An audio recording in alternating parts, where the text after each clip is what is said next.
반갑습니다, 여러분. 한 주간 평안하셨나요? 이번 주 내내 장마가 쏟아졌었죠?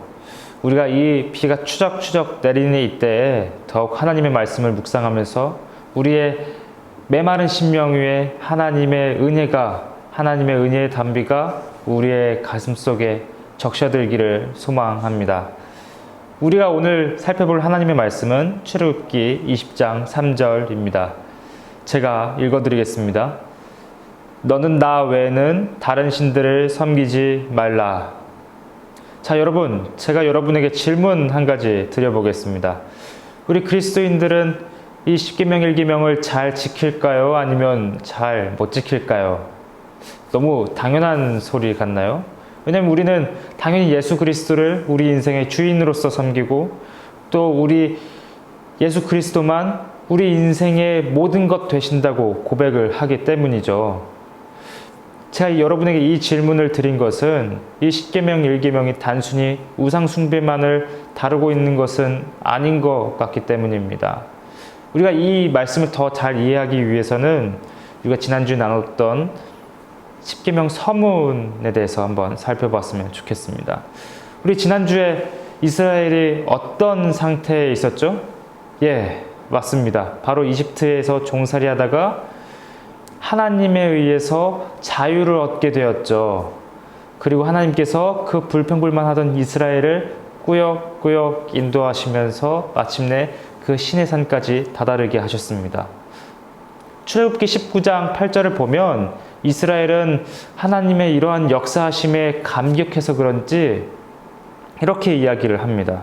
하나님, 우리가 하나님께서 명하신 것들을 우리가 다 지켜 행하겠습니다. 라고 말이죠. 이스라엘은 이것을 누군가가 억지로 시켜서 한 게 아니라 하나님께 감격했기 때문에 스스로 자발적으로 이렇게 이야기를 한 것이죠. 그래서 하나님께서는 이스라엘과 마침내 언약을 맺으십니다.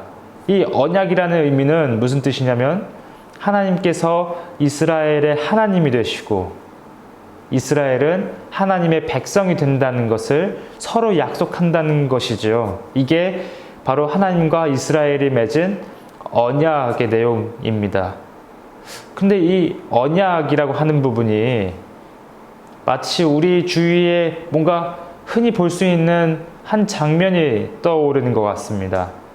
그것은 바로 결혼식이죠. 결혼식에서 남자와 여자가 서로에게 어떻게 합니까? 남자는 여자에게 유일한 남편이 되기로 약속하고 여자는 남자에게 유일한 아내가 되기로 약속을 하는 모습을 볼 수 있습니다. 그러니까 하나님과 이스라엘이 언약을 맺는 이 모습이 마치 이런 결혼식과 같다는 것이죠.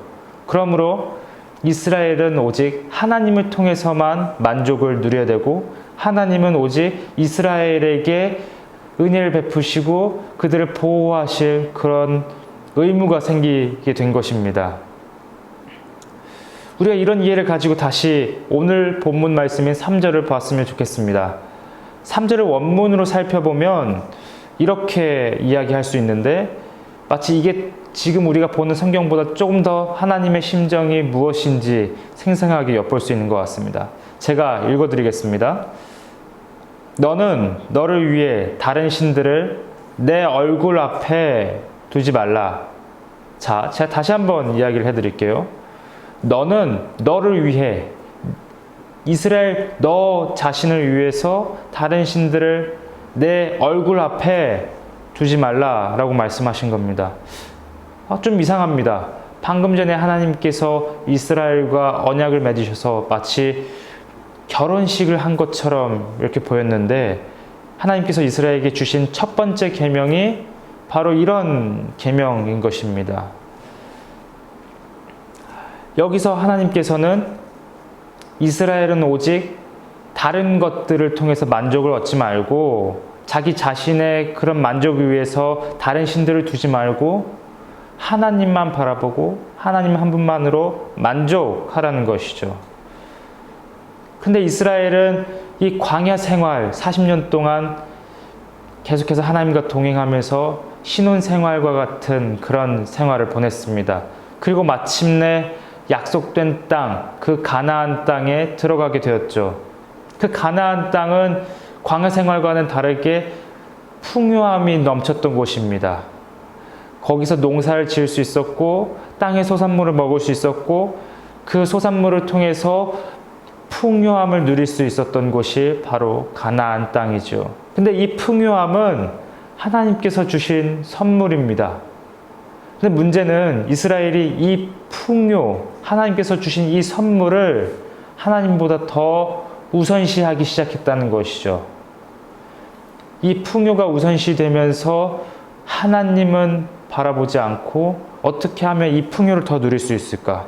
어떻게 하면 이 풍요를 조금 더 길게, 조금 더 누리면서 이렇게 얻을 수 있을까? 이렇게 누릴 수 있을까라고 생각을 했습니다. 그러면서 점점 이스라엘은 우상 숭배를 하기 시작하게 됐죠. 그 당시 고대 근동에서 부와 풍요를 상징하는 신은 바로 바알 신이었습니다. 이 바알 신은 구약 성경에서 계속해서 끊임없이 나오고 이스라엘이 하나님과 함께 섬기는 모습들을 여러 차례 볼 수가 있습니다. 그렇다면 우리는 어떻습니까? 우리는 지금 어떤 사회에서 살고 있습니까? 우리는 지금 자본주의 사회에서 살고 있고 더 나아가서 물질 만능주의 사회에서 살고 있습니다. 이 부와 풍요를 상징하는 것이 고대 근동에서는 바알이었다면 오늘날 이 시대의 부와 풍요를 상징하는 것은 바로 돈이 될 수 있겠죠.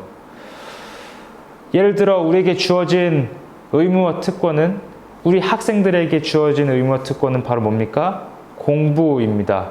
우리는 이 시기 때만 공부하고 또 이 공부를 통해서 여러 가지 열매들을 맺을 수 있게 되죠. 그런데 공부를 하는 이유가 무엇입니까? 자본주의 사회를 살아가는 대다수의 학생들은 좋은 대학을 가고 그 좋은 대학을 가서 무엇을 하기 위해서 그럽니까? 좋은 직장을 가기 위해서, 그리고 그 좋은 직장에 가서 이 세상에 주는 풍요를 누리기 위해서입니다. 그러니까 좋은 대학에 가지 못하고 좋은 직장에 가지 못하면 그 인생이 실패한 것이다 라고 생각을 하는 학생들도 굉장히 많게 되죠. 그래서 이런 것을 누리지 못한 학생들은 극단적인 선택으로 자살을 하는 그런 경우도 우리는 종종 볼 수 있게 됩니다.